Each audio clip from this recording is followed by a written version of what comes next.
Welcome to Ask Ms. ERP. The topic of this video is how to manage ERP changes. Hello everyone, Ms. ERP here. This video is really a follow-up to my previous video, number 33, how to manage ERP environments. The reason that you need to do a good job of managing your environments is to provide somewhere to test and manage changes through to production.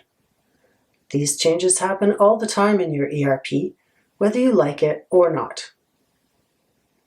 Changes can be initiated internally, perhaps small ones like tweaking an existing report or changing a screen to be more user-friendly. You could also have to deal with bigger changes, such as enabling some new functionality or setting up a new business unit for a new division or geography, or dealing with an acquisition or divestiture. Your product vendor will also provide changes, hopefully some bug fixes, along with providing new functionality that you may want to consider enabling. Regardless, unless your business is static, which is unlikely, your ERP will be constantly changing. How well you handle these changes can have a large impact on your business, hopefully in a good way.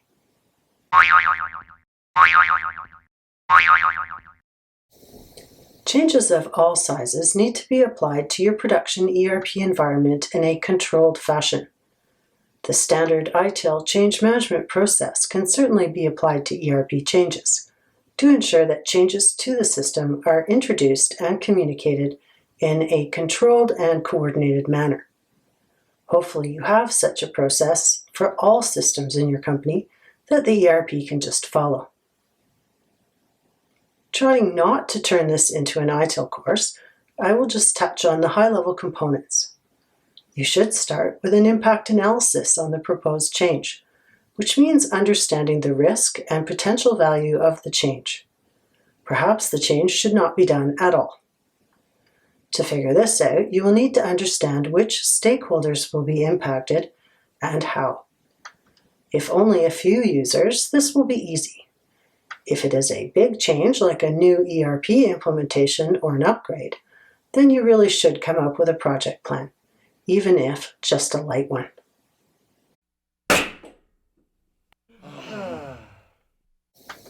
Any change needs to be tested sufficiently to verify it will do what it is supposed to do, and to identify any real or potential issues that may happen as a result of the change.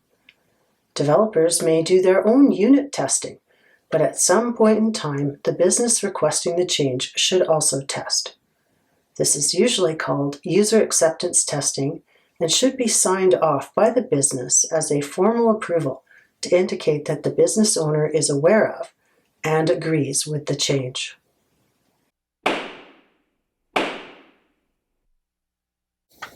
For ERP changes overall, I recommend that at a bare minimum, you should document your critical business processes, and even better, the steps needed to recreate them for testing, so that you can be confident that implementing any change will not stop your business. With a cloud-based SaaS ERP, you could get big updates as often as quarterly, with the occasional emergency change thrown in. Think of it as a mini ERP upgrade at least once every 3 months. The documentation provided for these updates may not be complete, so it may not be clear what exactly you should be testing. So having a centralized list of your critical business processes is invaluable. And maintain it. Prefixing a copy of that master testing spreadsheet with a date works well to ensure decent tracking of testing activities for an audit trail. In fact, one company told me that they made testing into a competition as to which department could finish their assigned testing first. Gamification can work.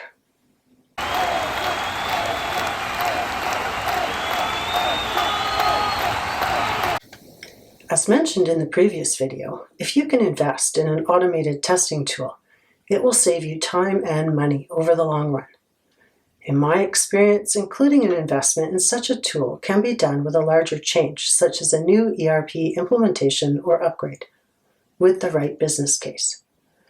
An automated testing tool can save lots of time during the project, providing an audit trail of testing and sign-offs. It can also help with performance testing and tuning if required. And if you maintain the testing scripts, you can get value from the tool forever. It will continue to pay for itself. By piecing together the testing scripts, some tools can even document your business processes for you. The scripts can also be used for user training, saving time, and more importantly, that training helps to avoid process or data errors in your production system that could cost real money. Sticking with the automated testing tool for the long term is definitely worth it.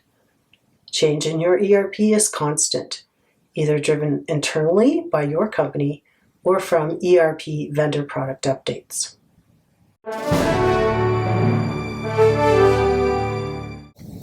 Scheduling a change can be tricky.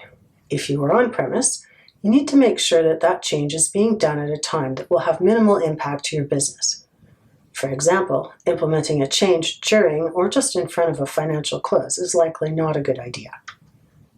If you have a SaaS cloud ERP, it is likely that your product vendor will provide a schedule for their patches or releases. Sometimes this can be quite dictatorial, telling you specifically on which day your test environment will receive the update.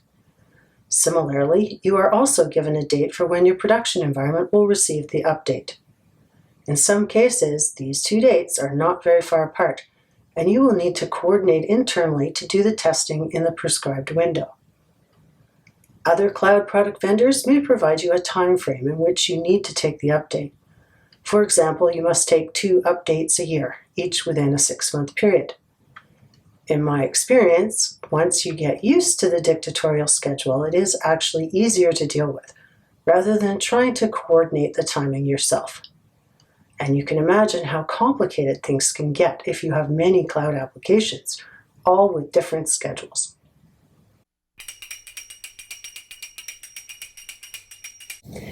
It is a good idea to have a plan to verify that the change was successful. And for changes that are under your control, make sure to have a backup plan, along with any associated risks with having to execute on that backup plan. As a believer in Murphy's Law, if you have this plan, you won't need it. If you don't have a backup plan, things will go badly if you need one in a hurry.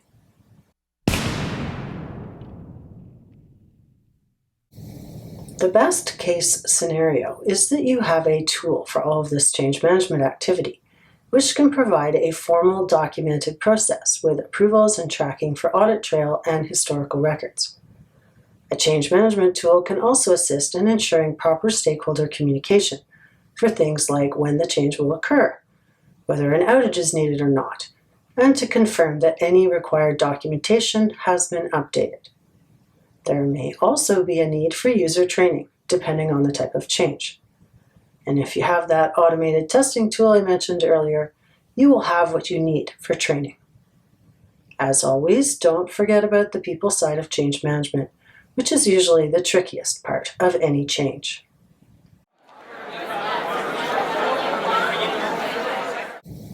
Up until now, I have been talking more about application changes. The same concepts apply to your infrastructure or cloud platform, which will also be taking patches or updates. Along with this are those pesky integrations that you have to and from your ERP with other systems.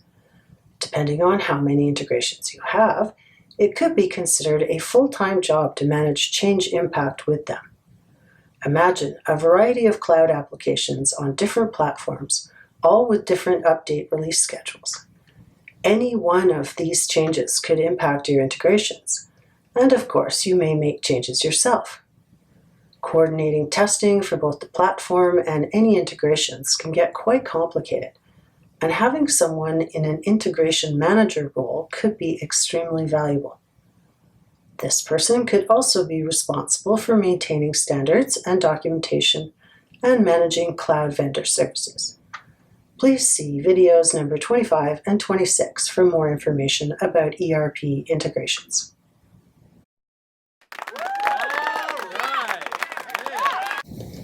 This topic did kind of turn into a standard change management topic, but perhaps with an ERP twist. I hope you found it useful. This concludes the How to Manage ERP Changes topic. There is a link on askmserp.com to email me to ask questions or suggest topics for future videos, or you can just add comments on any YouTube video. Please subscribe to my channel. Thanks, and see you on the next video.